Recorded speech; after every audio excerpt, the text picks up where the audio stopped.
well. Junk food is like bad fuel to your body. Good afternoon, respected teachers and my dear friends. My name is Safura. Today I am going to speak about the harmful effects of junk food. Junk food may taste good, but it can seriously harm our health. Junk food contains excessive sugar, salt, and unhealthy fats. Too much sugar can cause tooth decay and increase the risk of diabetes. Excess salt can lead to high BP. Unhealthy fats can cause obesity and heart diseases. Chips are very good and unhealthy fats which can make us gain weight, gain weight and feel less painful. Chips taste good, but eating them often can make me feel gas and dangerous food.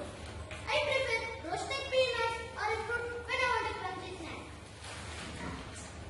Junks are more sugar. They add calories but not the vitamins our body needs. A spoon of junk and toast is okay sometimes, but every day is too much for my teeth and my hair. Try fresh fruit slices or peanut butter for the healthiest spread.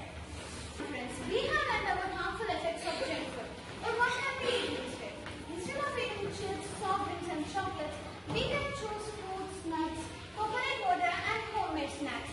It helps us to grow healthy, stay active and protect us from diseases. Spinach, fenugreek and other greens give iron and calcium for strong bones and legs. Greens help prevent tiredness and improve focus at school. A small portion in dal, paratha or salads makes meals much healthier.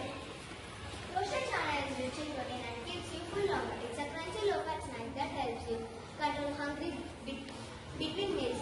Protein helps your brain work better, improving memory and attention.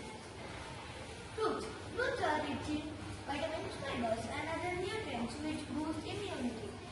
These satisfy sweet craving without added sugars. Sweets